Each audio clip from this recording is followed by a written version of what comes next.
এখন যেহেতু বর্ষাকাল, আজ সারাদিন বৃষ্টি ছিল, ভাবলাম কি করা যায় বৃষ্টিতে। যেই বাবা সেই কাজ। আজ আমরা রাতে কি করলাম, কি খেলাম সেটাই আপনাদের সাথে শেয়ার করব। ভিডিওটা না টেনে পুরোটাই দেখবেন, আশা করি আপনাদের ভালো লাগবে। চলুন শুরু করা যাক। সকালবেলা ঘুম থেকে উঠেই দেখি প্রচুর পরিমাণ বৃষ্টি হচ্ছে। আষাঢ় মাস তো, আজ সারাদিন বৃষ্টি থাকবে। তাই আমরাও প্ল্যান করলাম বৃষ্টির সাথে যায় এমন কিছু একটা রেডি করব। আমরা আর দেরি না করে কাজে লেগে পড়লাম। আমি রেডি করলাম খিচুড়ি, বেগুন ভাজি, গরু মাংসের ঝুরিবোনা, লেবু লঙ্কা, আর সাথে ছিল বোম্বাই মরিচের স্পেশাল আচার। আহা, বৃষ্টির দিনে এর চাইতে ভালো আর কিছুই হতে পারে না।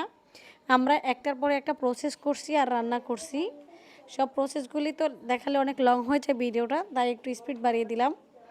আপনাদের রেসিপি লাগলে আমাকে অবশ্যই কমেন্ট করবেন, আমি প্রত্যেকটা রেসিপি আপনাদের দিয়ে দিব। রান্নার গন্ধে ধীরে ধীরে আমাদের বাসাটা পুরো মুগ্ধ হয়ে গেছিলো। খাবারগুলি এতটাই মজার ছিল, বৃষ্টি বিলাসটা জমে একদম ক্ষীর।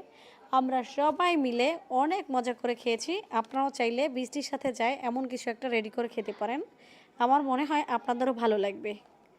বাঙালি তো, বৃষ্টিতে বেগুন ভাজি, খিচুড়ি আর হচ্ছে গরুর মাংসের এরকম একটা স্পেশাল খাবার থাকলে অন্য আর কিছুই লাগে না।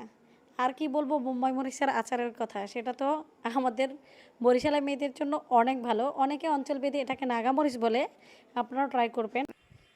প্রত্যেকটা বাইট অনেক ইয়াম্মি ছিল। ভালো লাগলে ভিডিওটা শেয়ার করবেন, একটু ফলো দিবেন। ভালো থাকবেন।